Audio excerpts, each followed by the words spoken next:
ഒരിക്കൽ സെൽഫ് ലവിൻ്റെ ഒരു video upload ചെയ്തയുടൻ എനിക്ക് വാട്സാപ്പിൽ ഒരു വോയിസ് മെസ്സേജ് വന്നു. നീ എന്താ നാട്ടുകാരെ സ്വാർത്ഥത പഠിപ്പിക്കാൻ തുടങ്ങുകയാണോ എന്ന് ചോദിച്ച്. 70 വയസ്സുള്ള ഒരു ബന്ധുവായിരുന്നു അത്. ഞാൻ ഉൾപ്പെടെ നമ്മളിൽ പലരും സെൽഫ് ലവ് എന്ന് കേൾക്കുമ്പോൾ സ്വാർത്ഥതയായിരിക്കും എന്നാണ് ധരിച്ചു വെച്ചിരുന്നത് ഒരു കാലത്ത്. എന്നാൽ ഇന്ന് സോഷ്യൽ മീഡിയയിൽ പരക്കെ കേൾക്കുന്ന ഒരു വാക്കാണ് സെൽഫ് ലവ്. സ്വയം സ്നേഹിച്ചാൽ സന്തോഷത്തോടെ മാനസികാരോഗ്യം നിലനിർത്താമെങ്കിൽ അതിനൊന്ന് ശ്രമിച്ചുകൂടെ? വേൾഡ് ഹെൽത്ത് ഓർഗനൈസേഷൻ്റെ കണക്ക് പ്രകാരം 56 മില്യൺ ഇന്ത്യക്കാർ ഡിപ്രഷനും 38 മില്യൺ ആളുകൾ ആൻസൈറ്റി ഡിസോർഡേഴ്സും അനുഭവിക്കുന്നുണ്ട്. കൂടാതെ നിത്യജീവിതത്തിൽ ഓരോ വീടുകളിലും ഉണ്ടാകുന്ന വഴക്കുകളുടെ ബലിയാടുകൾ വേറെയും. നിത്യവും നമ്മുടെ വീടുകളിൽ ഉണ്ടാവുന്ന ചില സാഹചര്യങ്ങളെ ശ്രദ്ധയോടെ പരിഗണിക്കാനായാൽ ഒഴിവാക്കാവുന്ന പ്രശ്നങ്ങളാണ് പലതും. നിങ്ങളുടെ ഒരു വാക്കുകൊണ്ട് നിങ്ങളുടെ വീട്ടിൽ ഒരാൾക്ക് സ്വസ്ഥത നഷ്ടപ്പെടുന്നുവെങ്കിൽ അത് വളരെ കഷ്ടമല്ലേ? നിങ്ങളെയും വേദനിപ്പിക്കുന്നില്ലേ?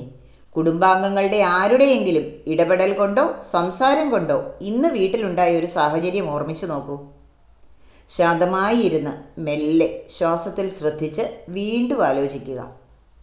ശ്വാസത്തിൽ ശ്രദ്ധിക്കുന്നതിന് പ്രാധാന്യം കൊടുക്കണം. ആ സാഹചര്യത്തെ ഇത്ര വലിയൊരു പ്രശ്നമാക്കാതെ തനിക്ക് എങ്ങനെ കൈകാര്യം ചെയ്യാമായിരുന്നു? ആലോചിച്ചു നോക്കൂ. സ്വയം ചിന്തിച്ചു പ്രവർത്തിച്ചിരുന്നെങ്കിൽ പ്രശ്നങ്ങൾ ഒഴിവാക്കാമായിരുന്നു, അല്ലേ?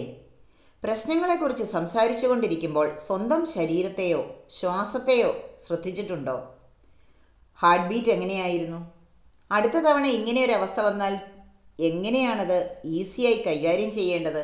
ഉത്തരം കിട്ടിയോ? സാഹചര്യത്തെയും വ്യക്തികളെയും അതേപടി അക്സെപ്റ്റ് ചെയ്തപ്പോൾ സ്വയം റിലാക്സേഷൻ ഉണ്ടായത് മനസ്സിലായല്ലോ.